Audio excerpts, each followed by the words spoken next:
یہ ایک الہی المیہ ہے کہ خدا بدکاروں کو معاف کر کے پھر بھی کیسے عادل ہو سکتا ہے، یہ غلط ہے۔ دیکھیں خروج 34واں باب 5ویں آیت۔ تب خدا ابر میں ہو کر اس کے ساتھ وہاں کھڑے ہو کر خدا کے نام کا اعلان کیا جو مہربان، اور خدا اس کے آگے سے یہ پکارتا ہوا گزرا، خدا رحیم اور مہربان، قہر کرنے میں نعما اور شفقت اور وفا میں غنی، ہزاروں پر فضل کرنے والا، گناہ اور تقصیر اور خطا کا بخشنے والا، لیکن وہ مجرم کو ہرگز بری نہیں کرے گا۔ کیا آپ اس متن کے اندر ایک مسئلے کو دیکھ سکتے ہیں جب وہ کہتا ہے کہ یہ بدکاری اور گناہ کو معاف کر دیتا ہے؟ یہ ایک عبرانی طریقہ ہے کہ ایک اصطلاح کو دوسری اصطلاح پر ڈال دیا جائے۔ خدا ہر قسم کے گناہوں کو معاف کرتا ہے، اور پھر وہ یہ کہتا ہے پھر بھی وہ مجرموں کو سزا کے بغیر نہیں چھوڑے گا۔ یہ اگلا بیان ہمیں بڑی الجھن میں ڈال دیتا ہے۔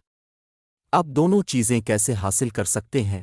ایک ہی حوالے میں ایک ہی خدا، یہ کیسے ممکن ہے؟ ایک لمحے کے لیے دیکھیں زبور کی کتاب باب 32 5ویں آیت۔ مبارک ہے وہ جس کی خطا بخشی گئی اور جس کا گناہ ڈینکا گا۔ مبارک ہے وہ آدمی جس کی بدکاری کو خدا حساب میں نہیں لاتا، وہ آدمی جس پر رب اب گناہ کا الزام نہیں لگاتا جب تک کہ آپ اس کی روشنی میں نہیں پڑھتے ہیں کہ خدا کون ہے، اب خدا کی تعریف کرتے ہیں۔ خدا گناہ کو ڈھانپتا ہے۔ میرا خیال تھا کہ یہ کرپٹ زمینی ججوں کی حکمت عملی ہے۔ ایک مقدس اور عادل خدا گناہ کو کیسے چھپا سکتا ہے؟ کیسے داؤد کا اخلاقی مخمصہ مذہبی فلسفیانہ المیہ، اسے مرنا چاہیے، آدم کو مرنا چاہیے، نوح کو مرنا چاہیے، ابراہیم کو مرنا چاہیے۔ اگر خدا ایک عادل خدا ہے تو وہ گناہ کو کیسے چھپا سکتا ہے؟ اور دیکھیں امثال باب 17 آیت 15، جو شریر کو صادق اور جو صادق کو شریر ٹھہراتا ہے، خدا کو ان دونوں سے نفرت ہے۔ ہم نئے عہد نامہ خاص طور پر رومیوں 3 سے رومیوں 4 میں دیکھ سکتے ہیں کہ ہم مردوں اور رسولوں اور فرشتوں کی تعریفیں سنتے ہیں اس کے بارے میں کہ خدا شریر کو راست باز ٹھہراتا ہے، اور اس لیے ہم اس کے بارے میں گیت لکھتے ہیں، ہم اس کے بارے میں منادی کرتے ہیں، ہم شریروں کے لیے خدا کی معافی پر فخر کرتے ہیں۔ لیکن یہاں ایک بہت بڑا مسئلہ یہ ہے کہ یہ کتاب اور صحیفوں میں کہا گیا ہے کہ اس کو توڑا نہیں جا سکتا ہے کہ جو شریر کو صادق اور جو صادق کو شریر ٹھہراتا ہے، خدا کو ان دونوں سے نفرت ہے۔ تو خدا شریر کو کیسے راست باز ٹھہراتا ہے؟ یہ انجیل کا عظیم سوال ہے، اور اس کے باوجود آج بھی لوگ اسے سمجھ نہیں پا رہے، کیونکہ آج کل خدا کی صفات کی تعلیم کافی نہیں ہے۔ میکا باب 7 آیت 18، تجھ سا خدا کون ہے جو بدکرداری معاف کرے اور اپنی میراث کے بقیہ کی خطوں سے درگزرے؟ وہ اپنا قہر ہمیشہ تک نہیں رکھ چھوڑتا، کیونکہ شفقت کرنا پسند کرتا ہے۔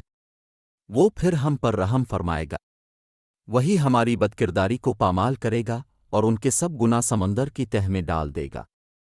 خدا نے ہمارے گناہوں کو ہم سے اتار دیا، اور اس نے اسے زمین پر پھینک دیا، اور اس نے اسے پیروں تلے روند دیا، یا خدا نے ہمارے گناہ کو لے لیا اور اسے لپیٹ کر پھینک دیا۔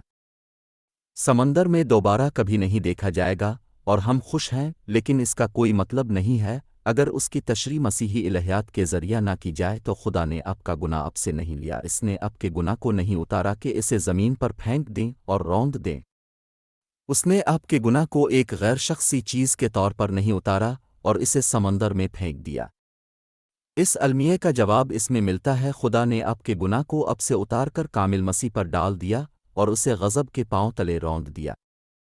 خدا نے اپنے چانے ہوئے سے گناہ کو اتار دیا، خدا نے اپنی کنلیسیا سے گناہ کو ہٹا دیا اور اس نے اسے مسیح پر ڈالا، اور پھر مسیح کو اپنے غضب کے سمندر میں ڈال دیا۔ پولس کے مطابق صرف اسی طرح خادی انصاف پسند ہو سکتا ہے۔